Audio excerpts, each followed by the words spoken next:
kind of a crossover opportunity here. Something that I think is perfect timing because it's an issue that we've talked about plenty, not just on this show, but on I'll Say This as well. And I want to introduce you guys to Matt Tabor.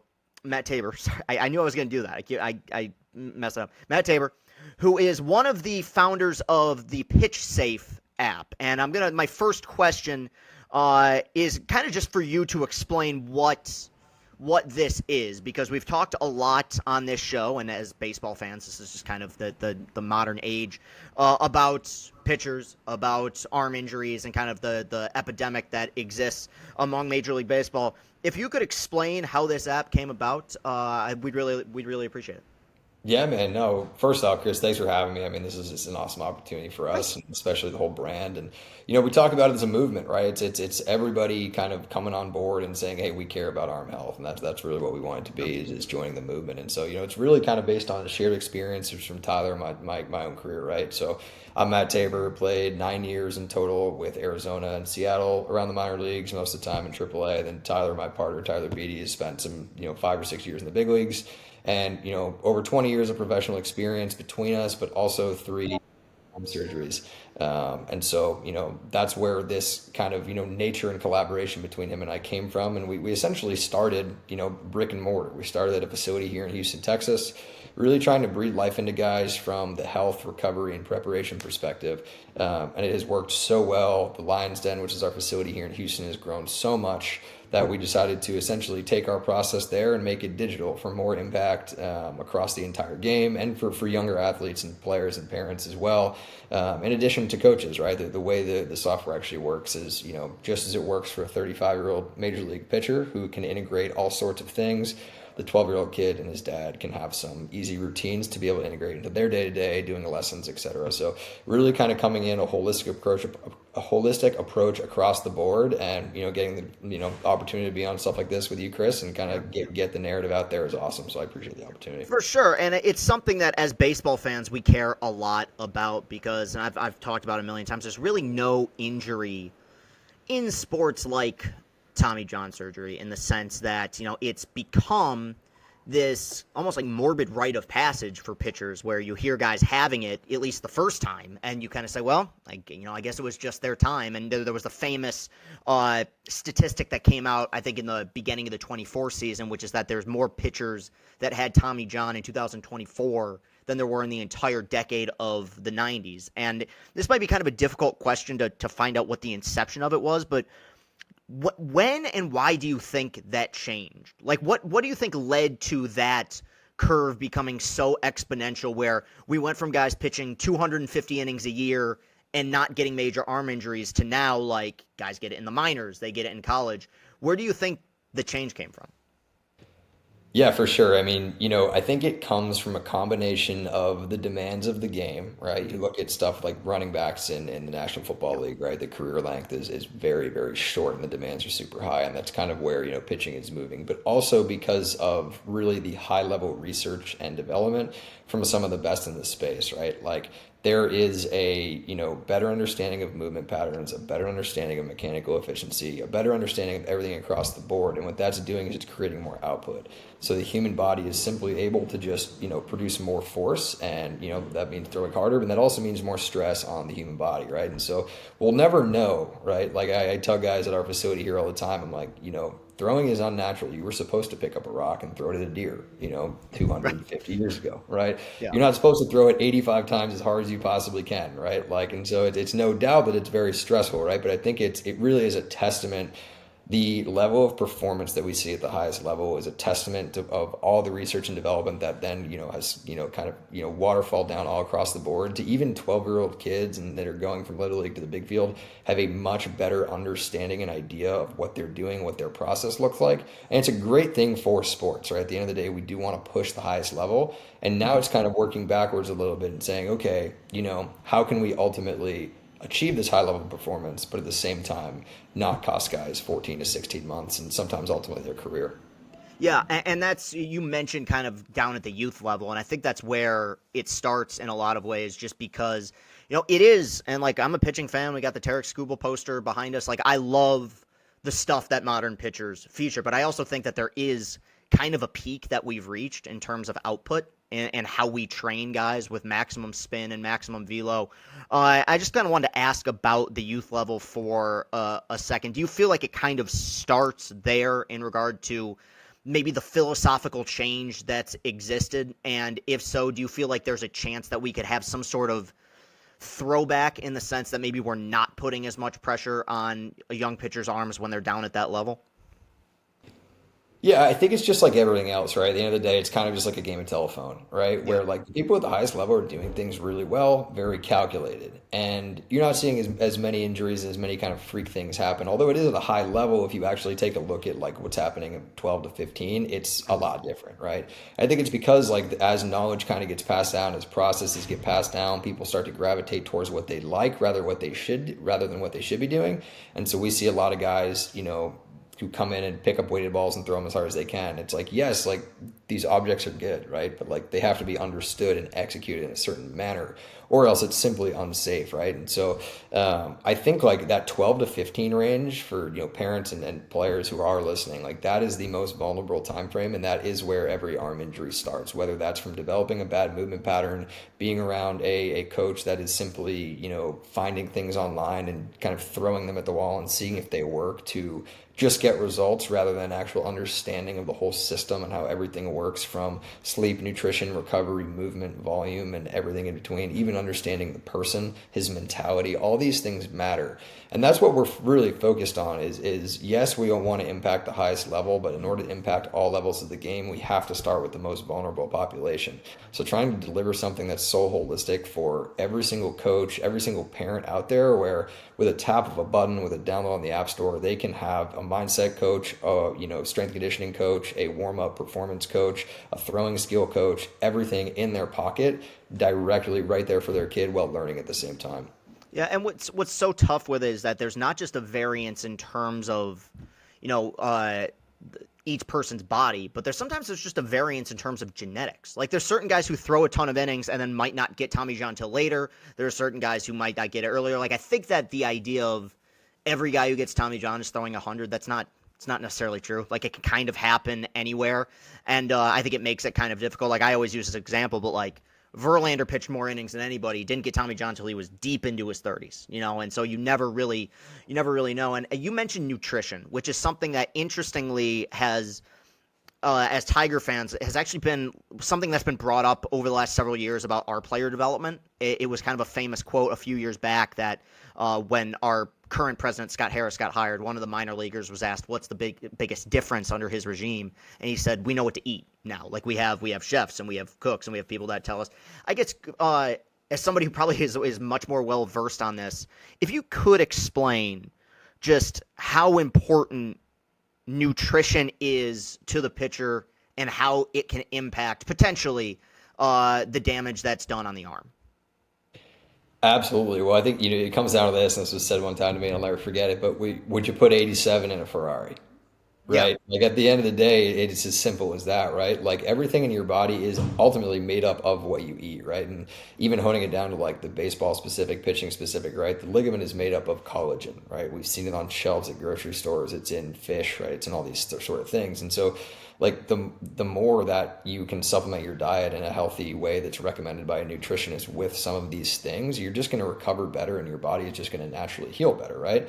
At the same time, while decreasing inflammation, right? And I'm no nutritionist. I'm speaking based on Right. personal experience and my playing career and what I've learned from all the highest, the achieving individuals in the space on some of these fronts. But when you do have inflammation in your body, now your body has to fight through inflammation before it even gets the chance to repair itself, right? So if you are not sleeping and you're eating like crap, right, like you are just delaying the process of actual recovery, which is so important when you start to move up higher levels. College, maybe you're pitching, more, right? You're throwing more bullpens, your catch play is more intense, and you're playing longer seasons. Then you get to the professional level where now you don't throw every 7 days in a game, you pitch every 5 days as a starter. And it's about optimizing the recovery that goes unnoticed sometimes, that really can change guys' careers and also ultimately impact performance, right? And so like that is really, I think, like what we've observed and been through in our career is that like you can't ignore health. And I think like they're too siloed out right now, health and performance. It's either like you have something that takes care of your health, but you don't have the vehicle to directly see how it affects your performance. And so at PitchSafe, that is what we are trying to deliver for guys at the highest level is like, hey, if you sleep 8 hours and you eat really well, like your TrackMan report and your spin rate and your vertical movement is like right here in the same place. And so you can start to see like, okay, if I'm sleeping 6 hours and my vertical break on my heater went down 2 inches and I got hammered and gave up, 5 runs in 5 innings. And then the time I slept 9 hours and ate really well, I went six shutty and we won the game, right? Like that's a really easy correlation to buy into as a player, right? And the same thing for parents and players at the amateur level all the way down. So, roundabout way, but I hope that does answer the question, Chris. No, and I appreciate it because I think that we focus on velo and we focus on spin, and then when a guy gets injured who throws hard, we just kind of immediately chalk it up to, oh well, this is why it happened, or when there's a lot of different factors that kind of go into pitching development, and that kind of leads to my next question, which is there's just, and it's like this with position players, but we're focusing on pitching obviously with this one. There's certain organizations that I just trust to develop pitching. And there's certain organizations that I don't completely trust to develop pitching, whether it be because the performance falls off or the surplus of arm injuries that come from that organization. From your standpoint, what do you think is the one thing that you feel like organizations get wrong about pitching development that often leads to maybe a lack of success? Without a doubt. I think it comes down to one word. It's so basic: communication. Trusting the player and communicating with the player. We're hanging our hat on this that 90% of injuries could be saved or at least delayed by simply just having a conversation and allowing the player to trust that, and then having that person that's receiving that news trusting the player. I think far too often, at the highest levels, there's egos that get in the way. And, when an athlete wants to be on the field at all times, but when he speaks up, it's because something's wrong. And there should never be, a shutdown or, saying, hey, that's not correct, this is correct, right? It's hearing from the athlete and saying, how can we help you? Understanding what the athlete's perspective is. If this is his livelihood, this is how he feeds his family, and he's never going to pull himself off the field unless, there's something really wrong. And so really like that is, I think, what from all aspects, what separates the best from the mediocre is that they communicate and they trust their players, and really kind of even down through the amateur level too. Like there's toughness that is required to execute an 0-2 pitch, an 0-2 slider in the dirt, right? Most guys that make it to a certain level, they have that intangible. But toughness isn't pushing through arm pain, right? Like it's not like other sports, right? You need to understand where it's coming from, why it's happening, and then intervene at the right time to ultimately, save that athlete's arm and career, right? Like, when I tore my UCL 2 weeks before I knew it was happening, I threw a cutter in a bullpen and it was awesome. I had a goal with the organization that I was going to essentially kind of like work on this new pitch. I didn't tell anybody. I pushed through it. I didn't feel like I had a trusted individual or was able to communicate that. And if I did, who knows what would have happened, right? Maybe I wouldn't be talking to you here, Chris, today, right? I would be throwing that pitch maybe at the highest level because it was really, really damn good. And so it's those two things. I think we do so many things at the highest level through research and all these things, and it really just comes down to trust and communication from the athlete, the parent, and the coach. Yeah, and I feel like very often with Tommy John, or really any major arm injury, often there's like sometimes there's a bit of a gradual decline in terms of performance by the pitcher, and then comes the UCL tear, and usually it stems from the fact that there's probably arm pain that they don't want to tell the trainer about, they don't want to tell the organization about. And I think it's, as competitors, that's like natural instinct to just be like, man, I want to fight through, especially if you're a fringe major leaguer. You don't want to go to the IL because there's a chance if you get sent down, you might never get called back up. So it's one of those kind of frustrating things. And I remember last year during a Tiger game, and it was scary, obviously, but it was one of the starts in September. Tarek Skubal called the trainer out, and he was taken out of the game. And as frustrating as it was in the moment, X-rays negative, made his next start, where it's like if he would have kept pitching in that game, who knows how much weaker, he could, how worse, that injury could have gotten. So I think communication is a perfect word for it. What's interesting is that we live in this age where arm injuries are more prevalent, but starting pitchers as a whole are pitching fewer innings.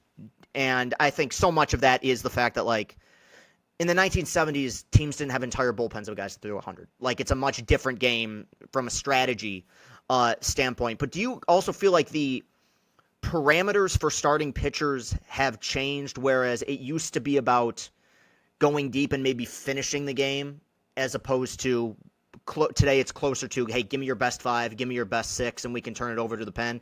I guess let me rephrase my question. Do you feel like if they wanted to, starting pitchers could go 200 plus innings a year, or do you feel like what we teach pitchers nowadays simply would not allow for their arms to hold up over time?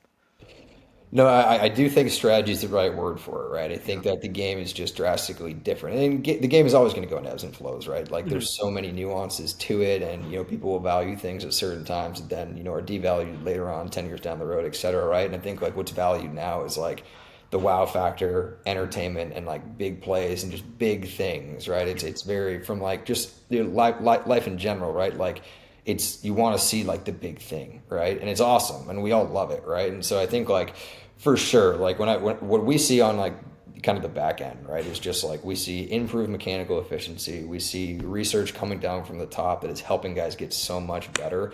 I truly believe that there's argument that the people that do it right and do kind of understand like the funnel from utilizing the research to optimize mechanics to optimizing volume, health recovery. I think that players actually today will have a better chance of even going farther Yeah. than some of the guys did because of the way that we've obviously we figured it out. We're optimizing human performance as much as we possibly can. I think you get into a bit of the downfall cycle when the body just has more stress than it can handle, and that's mental stress, physical stress, like arm stress, everything in between. And no doubt when you're pitching in front of 60, stressful, right? And so Yeah. there's a lot to that. And so yeah, I guess long answer, I think like what we're doing in the game right now is really good, right? Like it's awesome to see, and it delivers the component that everybody wants, which is the wow factor, right? And I think it's much more of a strategy component of being able to develop so many of these guys that are so mechanically efficient and so efficient in their power output that they can do these crazy things that like even when guy goes from 90 to 85%, whereas before you keep him in the game till he's 75%, you pull him. But now it's like, no, I've got this guy in the bullpen that throws 100. He's 100% ready to go. Like, why wouldn't we use him? It's a better chance to win the game. So, Yeah, yeah, and that's generally my kind of stance on it. Is like I just think we put it on starters as if like the role of the starting pitcher has decreased or as if starters have done something wrong. I just think it's more so pitching development. Good organizations are loaded with guys that feature stuff out of the pen that didn't exist 10, 20, 30 years ago. And that allows for pitchers to probably not go as deep into games because, like you said, you have a fresh guy out of the pen who's available.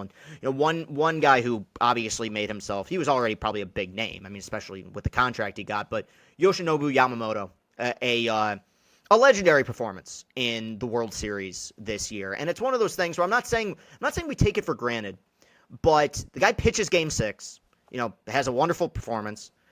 The next night, game 7 goes to extra innings. He comes out of the pen.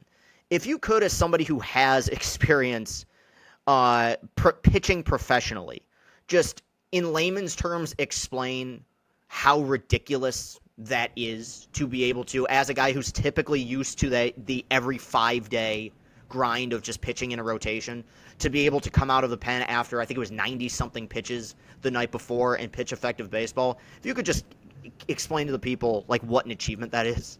yeah, I mean, there's no words to really describe it. Like Yeah. legendary is probably like the only one, and it because like from a pitcher's point of view, who's been through it, right? Like, Mhm.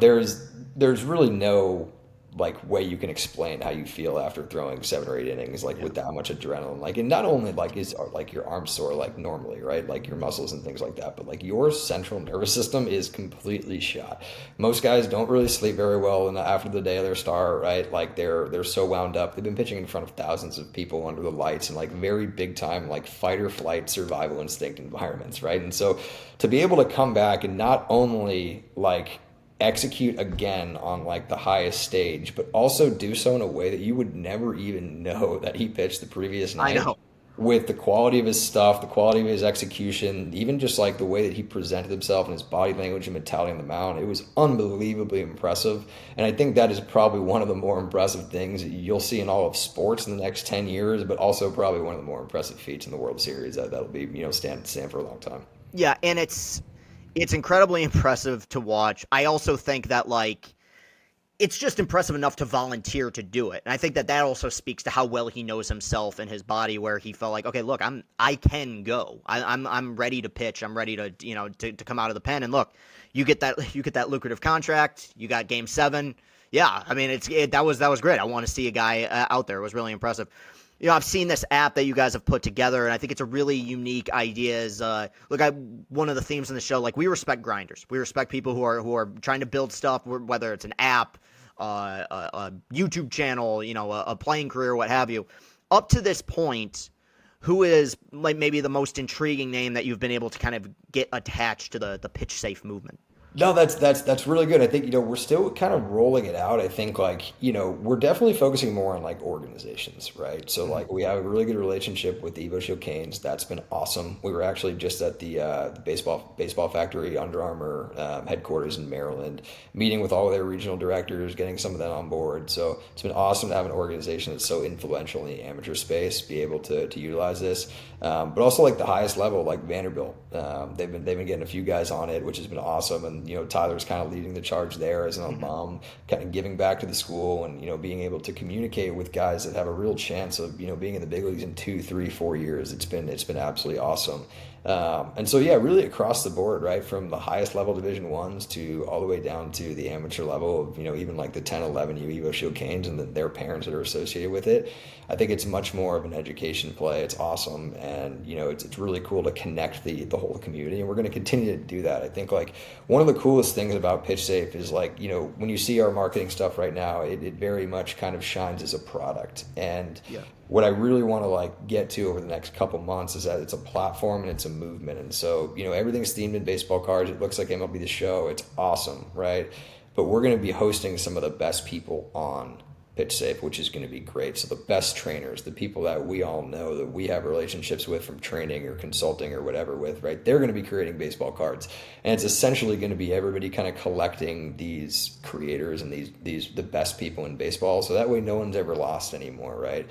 There should be a very easy way for every 12-year-old kid and his dad to turn and say, okay, like, this is what I'm supposed to do. Not because I saw it on TikTok, but because it's vetted, it's here, it's delivered to me based on my inputs and my journals, and I'm being educated at the same time about the importance of a holistic training method, which has been awesome.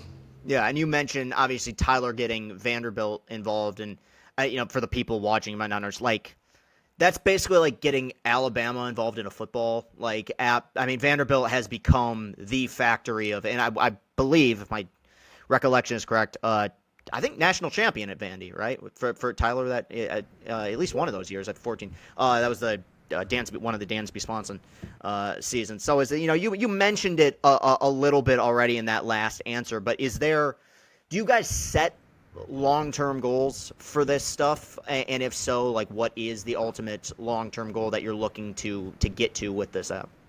Yeah, absolutely. I think it really is to connect everyone, right? Like, Major League Baseball did their big study about, 4 or 5 months ago. Maybe it was a little bit longer.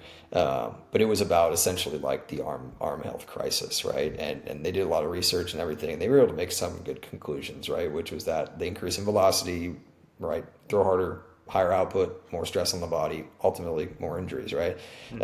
But their ultimate conclusion was an all hands on deck approach, right? And they said that, and that's what we're trying to deliver. Is there's so much great things out there, right? Like, we're players, like, we don't have the science background, right? We've lived it and we've experienced it, and therefore we know. And so our job and kind of what we feel like we're called to do is create the best delivery method possible for all this information that's out there. Because I think, like I talked about before, it's this game of telephone, and the wires are tangled, they're not super connected. By the time it gets down to the amateur level, it's not necessarily reaching them in the same, high level calculated way as it needs to be. And so delivering that to those guys in a way they can understand, they can relate to, like, it's fun, it's engaging, and it's a movement of everybody across the game of baseball being able to impact athletes through trust, communication, and ultimately fun and enjoyment, bringing some of that back to the game as well. So that's where we want to go with it. As many people as we possibly can get involved. So if anyone's watching, right, reach out to me, drop my contact info in there, Chris, and please, if you want to be a part of the movement, like, join. It's awesome. So. No, we'll definitely link to all your guys' stuff in the description for this video, and on the in audio form on the Apple Podcast and Spotify as well. Last question for you here, and I know that you, obviously, with every pitcher in baseball, you don't have an in on what their daily routine is necessarily, but who do you feel like in the modern age is a pitcher, both mechanically and in terms of their stuff and how they take care of their body, do you feel like is the perfect mold of what a modern 2025 MLB pitcher should look like? It's a good question. I'm gonna have to think on this one here. Um, Best movement efficiency. I mean, easy answer is Yamamoto because it's like it's Yeah. right there in front of us. And I know that's been kind of all around, right? Like his javelin routine, Mhm. like the way he long tosses, all that sort of stuff. I think a really good one. I mean, Justin Verlander, right? Like Still, you I look know. at yeah, like you look at somebody who has stayed consistent over 15 years and I mean, he's almost in his 40s and he's still, He throwing is. for 90s. It's unbelievable. It's Yeah. like Tom Brady-esque, right? And I think like we talk to our young athletes a lot about this, right? And I say it all the time, like look at the best in the game, right? They haven't changed for 15 years, right? They know what they're good at and they continue to do that. And they have the ability to set a purpose every single day and execute that purpose. And that purpose isn't, I'm going to throw something at the wall and change my mechanics, which is like such a drastic decision that like should take a lot of consideration and like consultation with like a coach that knows what he's doing or is something like that, right? It's not just like I'm going to try something today, right? Like the best in baseball, like figure out movement efficiency, keep it the same. And they optimize everything else. They optimize sleep, they optimize nutrition, they optimize the volume, and like that's what Verlander has most likely made adjustments on over the last 10 to 15 years is he's found ways to adapt what his body can take. He understands that part of the game, and his purpose every day isn't to get an extra 2 miles an hour. It's to move well and be ready to go and last that full season, and do so in a way that's conducive with the stage in his career, right? So super important, like, for parents that are going to different pitching coaches or everything, right? Or even like, an athlete that's 16 or 17 that's listening to this that just is constantly trying to find a fix. It's like, the fix comes from consistency over time, right? Your focus is to find somebody you trust, give them that task, and then you optimize everything else across the board. You should wake up every day saying, how can I recover the best? How can I train the best? Yeah. How can I ultimately buy into whatever concepts are being given to me the best and do so in a way that it's like my full-time job and I'm absolutely getting after it. You do that, you're gonna get really far.